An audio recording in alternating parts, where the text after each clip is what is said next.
زندگی کی دوڑ میں دوسروں سے آگے نکلنے کے لیے تیز چلنا ضروری نہیں، بلکہ ہر رکاوٹ کے باوجود چلتے رہنا اور مسلسل چلتے رہنا ضروری ہے۔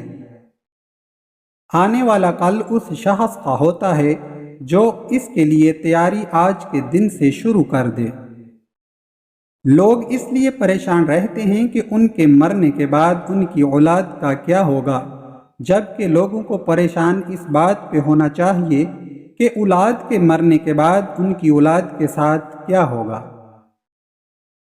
جن معاملات میں آپ کچھ نہیں کر سکتے ان کے لیے پریشان ہونا نادانی ہے، اور جن معاملات میں آپ کچھ کر سکتے ہیں ان کے لیے پریشان ہوتے رہنا زیادہ بڑی نادانی ہے۔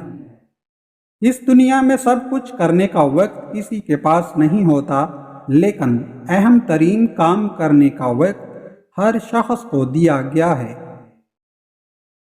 جب آپ کو ہر انسان کے ساتھ شکایت ہونے لگے تو دیکھ لیجئے گا کہ خرابی کہیں آپ کے اندر ہی تو نہیں۔ عقل مند انسان کبھی بھی بیٹھ کر اپنی تکلیف کا رونا نہیں روتا، بلکہ ان کے مدار میں باخوشی مصروف عمل ہو جاتا ہے۔ محبت سب سے کرو، لیکن بھروسہ چند ہستیوں پر کرو۔ سچی محبت کی کبھی خوشی نہیں ہوتی، کیونکہ حقیقی محبت کی کوئی انتہا نہیں ہوتی۔ ہر طوفان آپ کی زندگی کو تباہ کرنے کے لیے نہیں آتا، کچھ طوفان تو آپ کے راستے صاف کرنے کے لیے آتے ہیں۔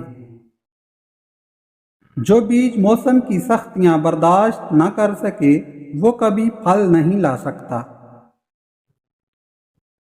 ایک شخص نے کسی آدمی سے پوچھا کہ تم شیعہ ہو یا سنی؟ آگے سے بھیانک ترین جواب ملا، بھوکھا ہوں صاحب۔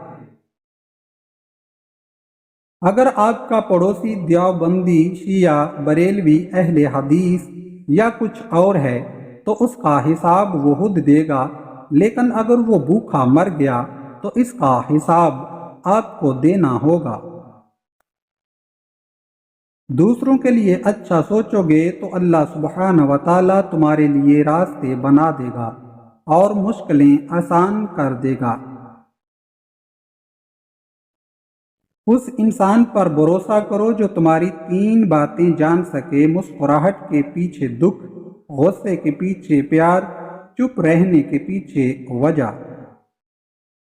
خاموشی اختیار کر لینا دب جانے کی علامت نہیں، ترجیحات کا فرق ہے۔ ہر بات اور ہر بندہ جواب کا مستحق نہیں ہوتا۔